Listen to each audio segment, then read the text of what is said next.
먼저 소개해 주셔서 감사드리고, 이 자리에서 발표하게 해주신 오거나이저 정각균 박사님께도 감사드립니다. 저희 발표 제목이 Implementation of a General Quantum Measurement on a Quantum Computer인데요. 퀀텀 컴퓨터에서는 그 작동 원리상 그 투영 측정밖에 할 수가 없는데, 그래서 일반적인 그 양자 측정을 수행하기 위해서 어떤 방법이 필요한지 그런 것들을 소개해 드리려고 합니다. 목차가 이렇게 있는데요. 처음에는 본격적으로 저희 연구 결과를 소개하기 앞서서 알아둬야 할 몇 가지 프릴리미너리를 소개를 하고요.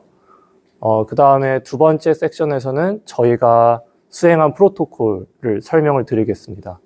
그 다음에 세 번째에서는 실제 양자 컴퓨터에서 수행한 결과를 보여드리고 마지막으로 서머리하고 퓨처워크로 마무리하겠습니다. 네, 프릴리미너리인데요. 이제 양자 측정이 어떻게 수학적으로 기술되는지 한번 살펴보겠습니다. 물론 다 아실 테지만 네, 간단히 짚고 넘어가겠습니다. 양자 측정은 Positive Operator Valued Measure라는 이런 연산자들로 기술이 되는데요. 그 연산자들이 가져야 할 조건은 다음과 같습니다. 모두 다 Semi-Positive Definite Operator여야 하고요. 그 다음에 그것들을 다 더했을 때 Identity Operator가 되어야 합니다. 그래서 이 조건을 특별히 Completeness Relation이라고 부르기도 합니다. 그리고 특별히 이 연산자들이 프로젝터이면은 그때는 이제 프로젝티브 메저먼트라고 그렇게 부르고 있습니다. 그 다음에 그 측정 연산자의 다른 표현으로 크로스 레프레젠테이션이라는 게 있는데, 이것은 이제 자기 자신과 그것의 허미션 컨주게이트를 곱했을 때 원래의 세마이 파지티브 데피닛 측정 연산자가 되는 그런 MI들입니다. 네, 그래서 이런 오퍼레이터들은 이제 크로스 오퍼레이터라고 부르는데요. 제가 이 발표에서는 그 측정 연산자를 세마이 파지티브 데피닛 오퍼레이터로 표현하기도 하고 크로스 오퍼레이터로도 표현을 하겠습니다. 이제 양자 측정 과정을 간단히 도식도로 한번 나타내 봤는데요. 로라는 이제 양자 상태가 준비되어 있을 때 양자 측정을 수행을 하면은 이 n개의 측정 연산자들 중 하나가 검출이 되게 됩니다. 만약에 0이라는 측정 연산자가 검출이 되었다면은 우리는 그 측정 결과를 미리 이제 디시전 룰을 정해 놓고 그것에 기반하여서 측정 결과 0을 얻었구나 이렇게 생각을 할 수가 있습니다. 측정 연산자가 n개이기 때문에 메저먼트 아웃컴도 총 n개가 있습니다. 이번에는 모든 일반적인 양자 측정이 투 아웃컴 메저먼트를 연속적으로 수행함으로써 모사할 수 있다는 사실을 말씀드리려고 하는데요. 이제 그 과정을 트리 형태, 트리 그래프로 한번 나타내 봤습니다. 이 각 노드에서 각각의 각 노드에서 투 아웃컴 메저먼트들이 수행된다고 볼 수가 있는데요. 첫 번째 노드에서 여기서는 측정 결과가 이 원인지 아닌지를 판단하는 측정을 수행을 합니다. 예, 그때 이제 이 낫이 검출이 됐으면은 우리는 0이라는 아웃컴을 얻었다 생각하고 측정을 마치게 되는데, 이때 이제 이 낫을 얻지 못했을 경우에는 다시 또 두 번째 측정을 수행하여서 이 원이 아닌지를 판단을 하게 됩니다.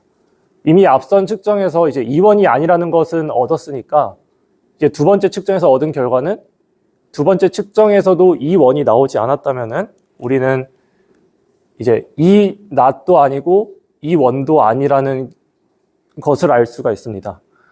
이와 같은 메저먼트를 n-1번 반복을 하면은 이제 우리가 원래 하려던 양자 측정을 정확하게 모사할 수가 있습니다. 이 모사한다는 뜻은 물리적으로는 다르지만 수학적으로 이제 같은 확률 분포를 얻을 수 있다는 뜻입니다. 아웃컴의 확률 분포가요. 그래서 그러면 이때 각각의 노드에서 양자 측정이 어떤 연산자들로 기술될 수 있는지를 한번 살펴보겠습니다. 첫 번째 측정을 m-낫이라고 하고 이제 이렇게 다 인덱스를 하나씩 증가시키면서 이름을 붙여보면은 총 n-1번의 측정이니까 mn-2까지 나오겠죠? 네. 이거는 이제 제가 지우려고 했는데 미처 지우지 못했네요. 그래서 이제 측정 연산자들이 어떻게 표현되는지 보면은 네, 이렇게 표현이 됩니다. 이게 또 다 일일이 설명할 수가 없어서 시간 관계상 간단히 말씀을 드리면은 컴플리트니스 릴레이션을 만족시키기 위해서 그 노멀라이즈를 하듯이 이렇게 각 측정 연산자에 이런 역행렬처럼 생긴 것들을 곱했습니다. 네, 그래서 네, 그 확률의 합이 1이 되도록 노멀리제이션을 하는 것과 비슷한 원리라고 생각하시면 되겠습니다. 네, 또 이번에 말씀드릴 내용은 이제 어떤 준비된 시스템의 양자 측정을 할 때 그것에 적절한 연산을 가하고 그 다음에 그 적당한 차원의 엔실라 시스템을 추가로 준비를 하면은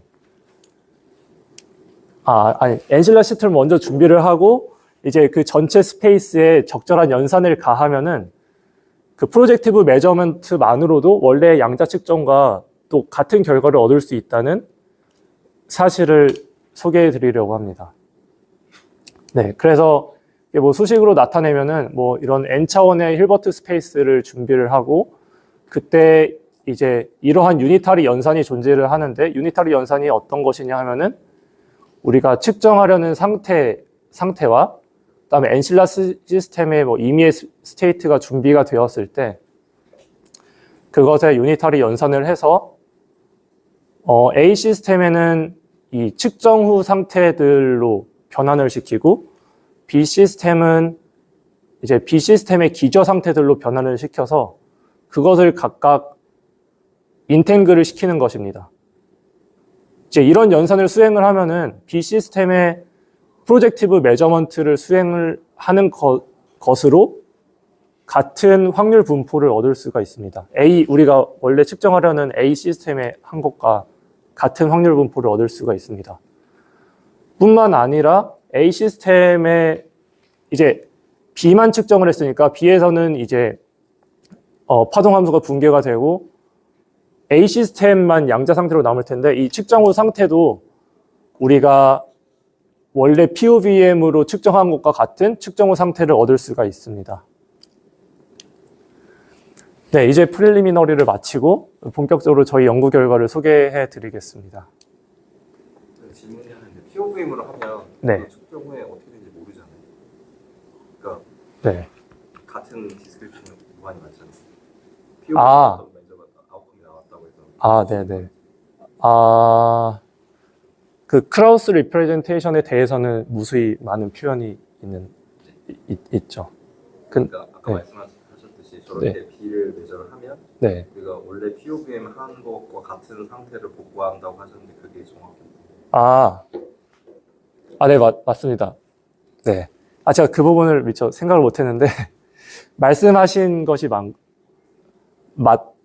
맞습니다. 근데 제가, 그렇게 생각을 한 이유가, 저희는 이 MI들이 고정되어 있다고 MI들이 주어져 있다고 생각을 하고 한 거거든요. 근데 그렇게 하면은 표현이 유니크하지 않나요? 네, 알겠습니다.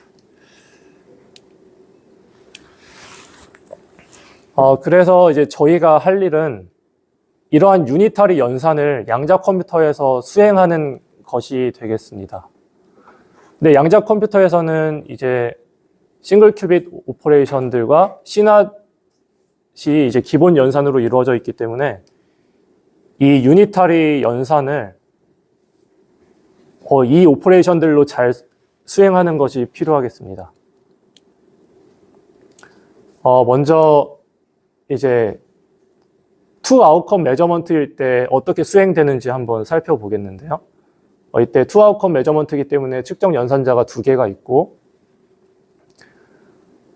우리가 이제 양자 컴퓨터에서 실행하기 위해서는 이 두 오퍼레이터의 싱귤러 밸류 디컴포지션을 합니다. 그래서 이런 디컴포지션 결과를 얻었고요. 여기서 D1, D2는 대각행렬, 그 다음에 V와 U는 유니타리 연산입니다.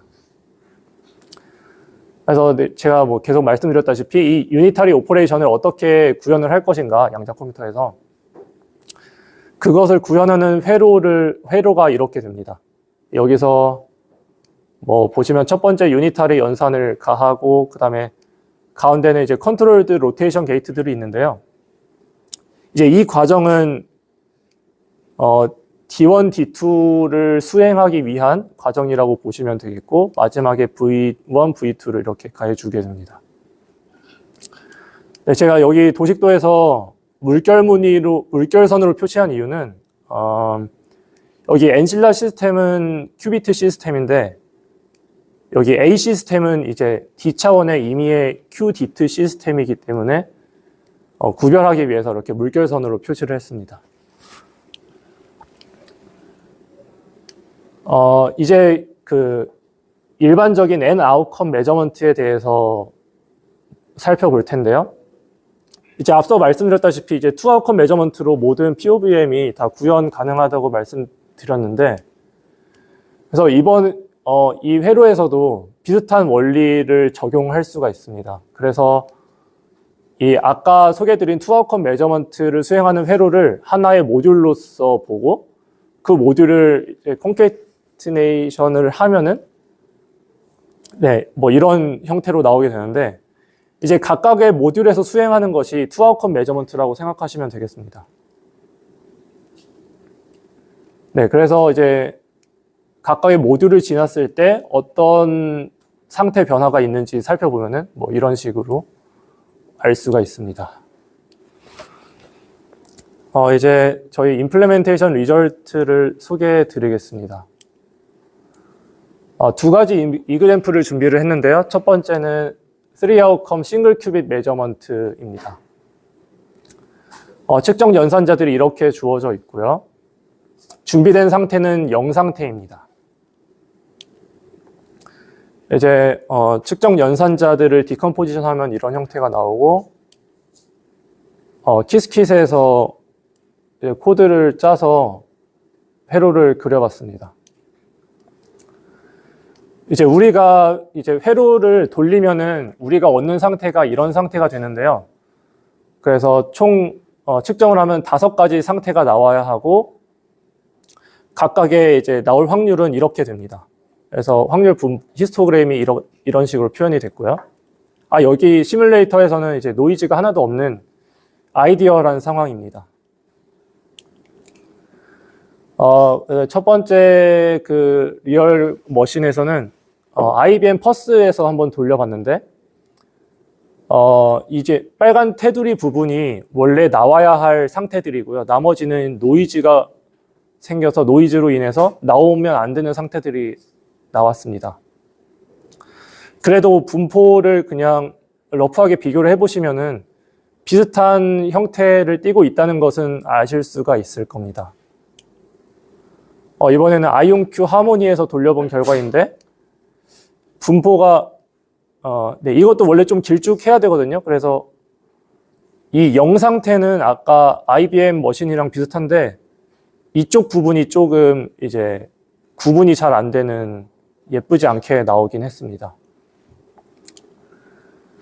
네, 그 다음에 두 번째 이그젬플은 싱글 큐트릿 메저먼트, 3아웃컴 싱글 큐트릿 메저먼트인데요. 역시 이번에도 0 상태로 준비를 하고, 0 상태를 이제 측정을 하고, 메저먼트는 아까와 거의 유사합니다. 거의 유사하고, 이제 첫 번째 연산자의 이 2라는 프로젝터를 추가한 형태가 되겠습니다. 뭐 디컴포지션 하면 역시 이렇게 되고요. 서킷을 제가 손으로 그려봤는데, 네, 이번에도 역시 물결 무늬는 이 A 시스템이 Q트리 시스템이기 때문에 그렇습니다.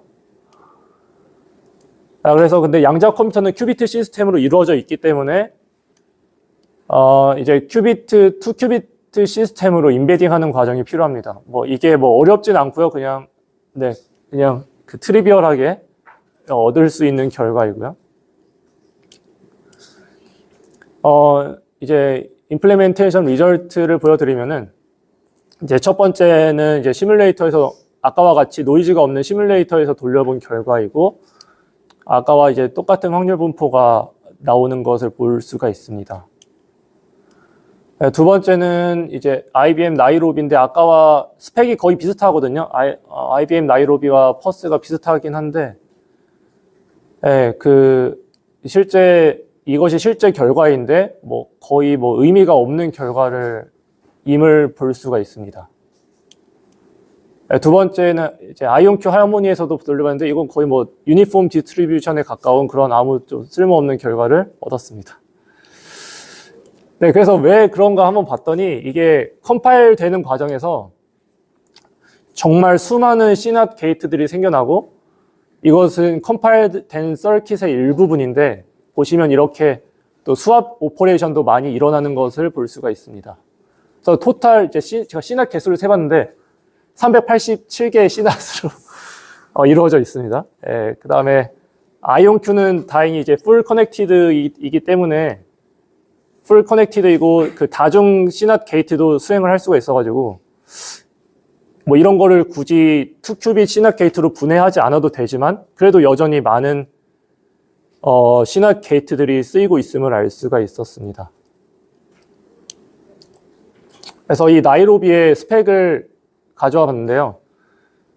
이 CNOT 에러의 미디안이 한 어림잡아서 1% 정도 되는데, 오차율이 1%가 조금 안 되는데 0.9% 정도 되는데, 뭐 그냥 러프하게 계산을 해보면 이제 그것이 이제 387번 가해져야 되니까, 그러면 이제 2%, 약 2%의 정도밖에 얻을 수가 없는 거죠. 그 다른 걸 다 차치하고서 리드아웃 에러나 그 다음에 코이런스 타임이나 이런 걸 다 차치하고서 CNOT 게이트만 계산을 해봤는데도 이 정도 기여도가 나왔습니다. 네, 그래서 저희 결과를 서머리를 해드리면은 임플레멘테이션 프로토콜을 소개를 드렸고, 그 프로토콜을 이용을 해서 양자 컴퓨터에서 수행해본 결과를 소개드렸습니다. 그 다음에 퓨처 워크로는 이제 회로를 구했으니까 회로의 게이트 컴플렉시티나 서킷 뎁스 같은 거를 구해서 그 시스템, 측정을 하는 시스템의 차원이 증가함에 따라서 어떻게 증가하는지, 얼만큼 증가하는지 살펴보는 것도 의미가 있을 것 같고요. 그 다음에 또 다른 프로토콜이 있다면은 또 그것을 이용을 해서 수행했을 때 비교해보는 것도 의미 있는 결과가 될 것 같습니다. 네, 이상으로 마치겠습니다.